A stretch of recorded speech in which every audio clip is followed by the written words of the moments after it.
meeting.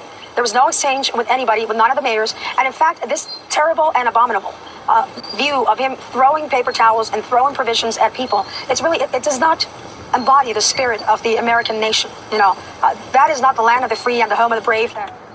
The beacon of democracy that people have learned to look up to. Okay, so over the top. So again, if Obama did this, I'd be all over him. You would be too. Let's be real about this. We'd say he was being flip about it. But this is not America. This is not the beacon of democracy. Like, come on. Like, everybody just take it down. And it was the same thing. The media has been just overplaying its hand on everything. They can't just call it out to the extent to which it's wrong. They have to go overboard by leagues. So yesterday, here was Trump praising the low death count in Puerto Rico. Now, that is something that, it is worth noting that Puerto Rico's had, I think, about 40 deaths, something in that neighborhood, which is supremely awful. When people were comparing the Haitian crisis to Puerto Rico, however, it is worth noting that the Haiti earthquake that happened, I think it was 2010, that the Haiti earthquake ended up with the death of something like 100,000 people, the Haiti earthquake. I want to look up the actual number of dead in the Haiti earthquake, but it was way higher than this. And here was Trump basically saying that. So the casualty figures, by the way, from Puerto Rico, where I'm looking it up, apparently it's anywhere from 100,000 to 300,000 deaths in Haiti. In Puerto Rico, we are talking in the dozens, and that is largely due to the federal government, or at least in part due to the government's ability to bring aid in timely fashion. In any case, here's Trump basically saying that, and then the media goes nuts anyway. But I'm just very, very proud of the fact that, if you look at just one statistic, 16 deaths, that's a lot of deaths, far too many deaths, but 16, if you look at Katrina, they had in the thousands, and this was a storm the likes of which nobody has ever seen. And, we had FEMA here before the storm even came. They were on the island during the storm, and they were on the island before the first storm. You got hit by 2 hurricanes. So we're very proud of the job we've done, very, very proud. And now we'll have to try and get them back. The power is slowly getting on, and the roads are open, the runways are open. So these people that you've met today, all of the different people, first responders, these are incredible people. Okay, so that seems relatively unobjectionable to me. Didn't stop CNN's Chris Chaliza from going off on Trump. The clip you played, Brooke, is pretty damning, I think. It's sort of, using death counts as a talking point for how successful he's been in making a joke about how this is going to run over the budget. But there's so much in that. There's 13 minutes of video and audio there. He talks about how the weather is usually so great in Puerto Rico. There's video of him sort of throwing food out like he's sort of a dime store Santa Claus to people. I mean, this is... Even for Donald Trump, who is a breaker of political convention, who is, I think, defying the presidency downward in many ways. Okay, everybody just calm down. Are people getting what they need in Puerto Rico? If the answer is yes, everybody should be quiet. If the answer is no, then we should all be all over the internet. Before I do any of that, I first want to say thank you to our sponsors over at texture.com. So, as you know, I'm an information addict. That means that I read and read and read and read. And some of the stuff you can look back and they picked from California and these witnesses the credibility. Who was the chief of police at Berkeley. So they ended up having, as I say, 11 people on these panels, but they couldn't make any time for me on any of the panels, despite the Republican request. Now, listen, I'm not a victim. That's fine. I don't care. They relegated me to the public comment portion of this. So the public comment portion of the hearing, you get 2 minutes and 2 minutes only. So I'm going to play that for you. But if you want to actually watch it, you're going to have to subscribe. So for $9.99 a month, you too can get a subscription to dailywire.com. You can go check it out right now. You get the rest of today's show live. You get the Ben Shapiro show live every day. Video version you get live. And later you can download the entire video version without ads. You get the Michael Knowles show live. You get the Andrew Klavan show live. You get all of them on video. You get to be part of our mailbags. You get to correspond with us, which is awesome. And if you get the annual subscription for $99 a year, then you get the Leftist Tears Hot or Cold Tumblr, the world famous Tumblr that all seek but few have achieved. You can get that with an annual subscription. So go over to dailywire.com right now and check it out. And by the way, it helps us with making sure we can get the podcast done every day and continue to bring you great content. So that is always very helpful to us, so please subscribe if you haven't done it yet. Or if you just want to listen later, then download it, iTunes, SoundCloud, subscribe at YouTube, and then you can listen later. We always appreciate you leaving a review as well. We are the largest, fastest growing podcast, conservative podcast in the nation. Okay, so as I say, over at the California legislature yesterday, I was given 120 seconds. So everybody else was given 10 minutes, 15 minutes, Term Rinsky was given half an hour. I was given 2 minutes in public comment, which, they just open it up and whoever is there can talk. So here's a little bit of tape of what I said. I sort of reamed out the Democrats on the panel. Your job, obviously, here at the legislature is to ensure that our freedom of expression is maintained, that our First Amendment rights are maintained. And what that means, first and foremost, in my experiences on college campuses, is that the heckler's veto must be stopped. So I was at Cal State Los Angeles in February 2016, and there was almost a riot there, and the police were not allowed to do their jobs, and students were physically assaulted in the crowd. It is the job of this legislature to ensure that police can do their jobs. And when they do their jobs, and they're allowed to do that at places like UC Berkeley, everything goes fine. And I'd like to make a point here about UC Berkeley. The reason it cost $600,000 to bring me to UC Berkeley was not because of me. Okay, everybody keeps suggesting that it was because I was coming. I'm so controversial and so terrible. I came exactly 1 year before, and it cost this many dollars. It cost $0 for security at UC Berkeley. The reason it cost $600,000 at UC Berkeley is because Antifa and violent groups had decided that Berkeley was their domain, and they were going to be able to run roughshod over law enforcement there. And this does bring up one final point that I want to make in the long period of time that I have to discuss, and that is the problem with a legislative body such as yours trying to draw lines specifically about what hate speech constitutes. Because the fact is that one of the reasons groups like Antifa show up is not because they know who I am, it's because they have been told by people that I am promulgating hate speech, which is utterly false and utterly untrue. There are people who say vile things and with whom I disagree. Among them, people like Milo Yiannopoulos, who sent me a picture of a black baby on the day of my child's birth because I wasn't sufficiently standing up for the white population, supposedly. But that does not mean that the legislature gets to decide what hate speech is. I've been labeled a promulgator of hate speech when I was the #1 target of hate speech according to the ADL among the journalistic community in 2016. So let me suggest that as a legislature, your chief job is to ensure that my taxpayer dollars in this state go toward making sure that people like me and people with whom I disagree get to speak in places like college campuses, and not toward regulating what speech you find good and what speech you find bad, because it's a really dangerous business, and there's speech I don't like, there's speech you don't like, but if we can't agree that there's a difference between speech and violence, we're not going to be able to have a free state, let alone a free country. Thanks. Okay, so I agree with me. Good job, me. So there was, the Sacramento Bee had an entire editorial today about how dumb the Democrats were for barring me from speaking essentially until public comments, and then me getting up there and smacking them. Well done, Democrats, as always, undercutting your own points on free speech. Okay, so time for a couple of quick things that I hate. Okay, so quick thing that I hate, number one. So there's a pro-life GOP congressperson whose name is Tim Murphy. He's a Republican congressperson. He is a pro-life guy. And apparently, according to the Pittsburgh Post-Gazette, he asked his mistress to get an abortion. So he's been representing Pennsylvania's 16th congressional district since 2003. He admitted to having an extramarital affair last month. His old lover is accusing him of being hypocritical in his pro-life beliefs. Apparently, the Republican congressman's ex-mistress texted, quote, "You have zero issue posting your pro-life stance all over the place when you had no issue asking me to abort our unborn child just last week when we thought that was one of the options." And then Murphy said, "I get what you say about my March for Life messages. I've never written them. Staff does them. I read them and wince. I told staff, don't write anymore. I will." Okay, so he does not deny having asked his mistress for an abortion. Gross. There are a couple things that are gross about this. One, well, many things. Okay, number one, mistresses. Bad idea, gentlemen. Okay, makes you immoral. Do not do this. Number two, asking your mistress for an abortion. You're a piece of garbage. Don't impregnate your mistress. Don't ask her for an abortion. It's not the baby's fault. You're a piece of garbage and you want to protect your political career. Number three, the media's spin on this, that a pro-life person asking for an abortion is somehow significantly morally worse than a pro-choice person asking for an abortion. So hypocrisy is bad. But I would rather that somebody actually be pushing the right standard and not living up to it than that somebody be pushing the wrong standard and living up to that wrong standard. This is one of my pet peeves. I really don't like this stuff. When there are Republicans who fall short of the moral standard that they push, the people seem to be much more angry that they upheld the moral standard than that they broke the standard. So I'm angry at Tim Murphy because he didn't uphold the standard. I'm not angry at Tim Murphy for saying the right things about abortion. I'm angry at Tim Murphy for doing the wrong things with his mistress and with regard to abortion. I'm angry at his sin. I'm not angry at the standard that he was pushing in Congress that is the correct standard. I don't want to fall into this trap of the easiest way in politics to avoid being a hypocrite is to have no standards. Right? That's true. The easiest way to avoid being a hypocrite in politics is to have no standards. If you're Bill Clinton and you have no standards about abortion or sexual promiscuity, then it's very easy to get away with crap. I don't like that because I think standards are important. So I think that we should relegate our criticism of Tim Murphy to being a piece of crap, not to Tim Murphy, his standard on being pro-life. I think that's silly. Okay, final thing that I hate. This is the last thing I hate you're getting for a week and a half, so treasure this. Take it near to your heart. Michelle Obama, for some reason, has decided to emerge from the woodwork again to talk about how America's racist, sexist, bigot, homophobe. This is 2008 Michelle Obama, not 2015 Michelle Obama, who was popular. I don't like this version of Michelle Obama. Neither did Americans in 2008. Physically, there's a difference in color, in the tone. Because one side, all men, all white. On the other side, some women, some people of color. And people look down at that and go, yeah, that looks good. That looks right. We're probably getting a lot done and we're doing it right. I look at that and I go, no wonder. No wonder we struggle. No wonder people don't trust politics. We're not even noticing what these rooms look like. Number one, this idea that, on the Republicans, they're all gray and white. That's the color palette. On the other side of the room, there are yellows and blues and whites and greens. And there's a difference on the one because the left is just so much better at doing things because, they actively have more people who are people of color. Again, if you're judging somebody's merit or their viewpoint based on their color, this makes you a racist by definition.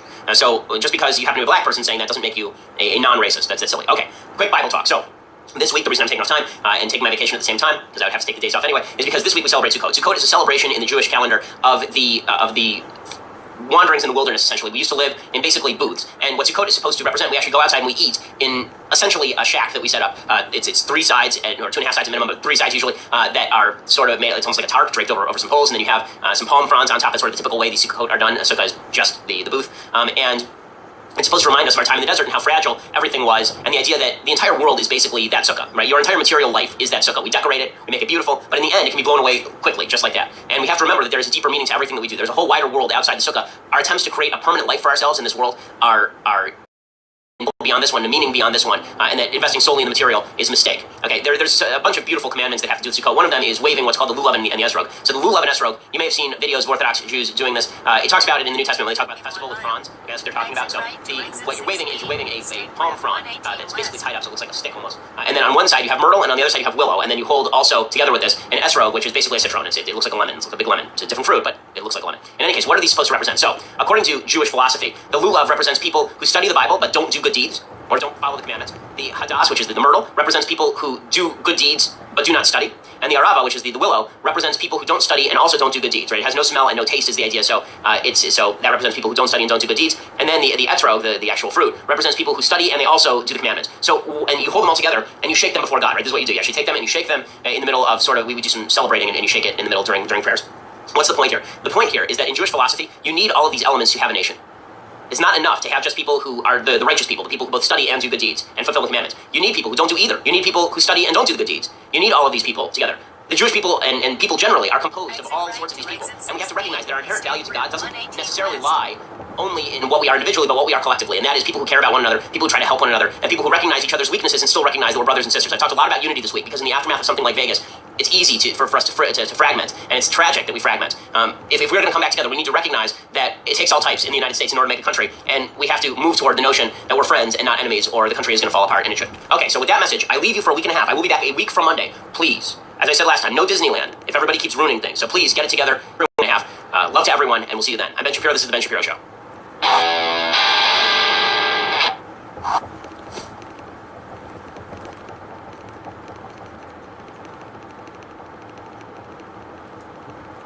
At the UPS store, we know small business owners don't get to take days off. So if you need help with shipping this upcoming holiday, continue straight for 11 minutes to exit 34, State Route 27 South, Topanga Canyon Boulevard.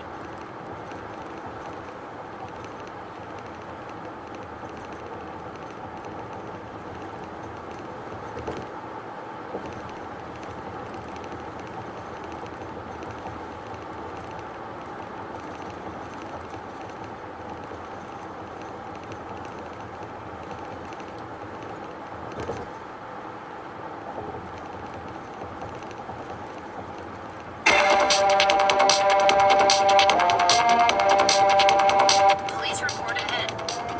In a world of universal deceit, telling the truth is a revolutionary act. And now, your host, David Knight.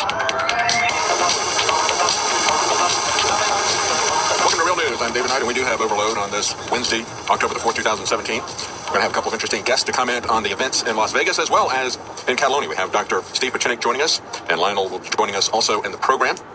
And we have breaking news that's at the top of the Drudge Report from InfoWars that the sheriff in Las Vegas says that the shooter could have been radicalized. We'll be playing that clip for you. Regardless of whether it is the shooter, whether he is a lone wolf shooter, whether there are multiple shooters, or who is behind this, or what the motivations were, we now know that we have a movement in Congress to shut down the gun liberty bills that were on their way through Congress. They got paused after the Scalise shooting, and now it looks like Paul Ryan is going to suppress them after the comments from Hillary Clinton about quote-unquote silences, as if this was the issue. And they have found a new thing to move forward in terms of gun control. So the gun liberty bills, in terms of allowing reciprocity for people carrying, because of legal jeopardy that they have set up across state lines, the idea that people will be able to shoot guns without losing their hearing, those things are going to be shut down. Well, now they're going to consider modifications to guns that could make them fully automatic, and who knows what else they're going to come out with. So we're going to be talking about that. We also have a House Democrat refusing to stand for a moment of silence for the Vegas victims. This is Democrat Congressman Seth Moulton. He defiantly announced that he will not participate in the House of Representatives' moment of silence for the victims in Las Vegas. He explains his actions by saying that, or inaction, I guess we should say, now is the time for action, not silence. Well, you know, these are the people who want to take the knee, who want to disrespect the country, the flag, veterans, and so forth, because they're concerned, they say, about police brutality. And yet they push for only the police to have weapons. That is the end game for these people. We're going to talk about the mindset behind that authoritarian dichotomy that we're being offered by these people. As I point out, Paul Ryan is now siding with Hillary Clinton to take away gun liberty bills. It would deregulate to some extent background checks for that, but they are not silencers. We talked a great deal about that yesterday.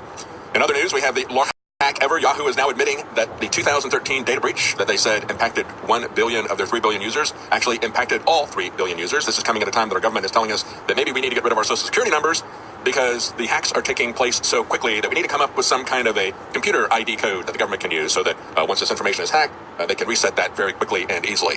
The government cannot keep track of the information either, as they've demonstrated multiple times.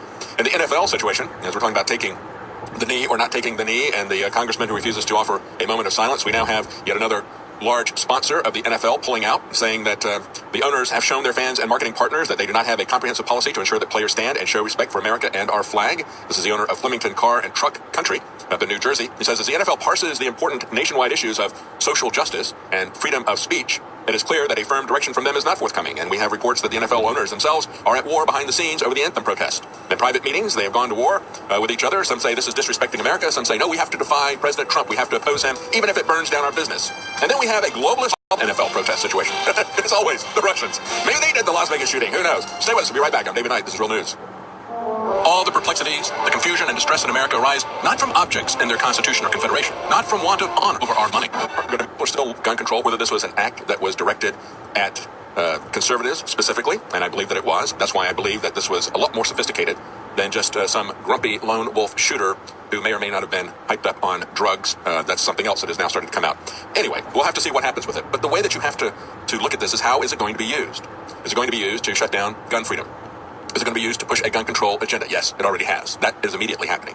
What will happen down the road? Will it be used to push a civil war in this country? That is also looking likely as well. But let's take a look first at this breaking story that is at the top of the Drudge Report. It came from InfoWars, Paul Joseph Watson. The sheriff says Las Vegas shooter could have been radicalized. Here's that clip. You've heard me say that we're comfortable that we have the suspect in custody, but something more may come in that investigation. And I want to understand the motivation that you described, okay, to prevent any future incidents. And, did this person get radicalized unbeknownst to us? Take a look at the shooter and information that is coming out about that, information that is breaking that would indicate that perhaps there were other sources of this. So we're going to take a look at both sides of that. I want to take a look at gun control as well and how that is moving through. And we have a clip here from Colonel Schaefer talking. We had a government that was not consolidated into a central national government. People talked about the United States are instead of the United States is. They didn't have the idea of it being a single entity. And those various regional powers that we had after the War of Independence were fighting to keep their power. The same thing was happening throughout Europe. And so now we see exactly the opposite thing happening. Now we see people trying to devolve power from the center, devolve power from the globalists. And the move from globalism back to nationalism is only the beginning. We're also seeing, as part of that, the move back to regional government. And that's part of this polarization. So I want to play for you what Colonel Schaefer said. He was on Fox News, and he was talking about the fact that this was beyond dispute, that this was a deliberate act of terror. And of course, when we talk about terror, we're talking about not just violence. Terrorism is violence for a political means. It is not just mindless violence. Yes, it is crazy. It is insane. We look at a situation in Europe where these guys shout Allahu Akbar, and they slit the throat of one young girl and stab another in the chest. In Marseille, where this happened, one was stabbed in the chest, another had her throat slit. They were 17 and 20 years old. And we look at that and we say that's an act of barbarity, brutality, insanity, and it is. But it is also a political act. Understand that Islam is not simply a religion. It is a religious inextricably connected to a political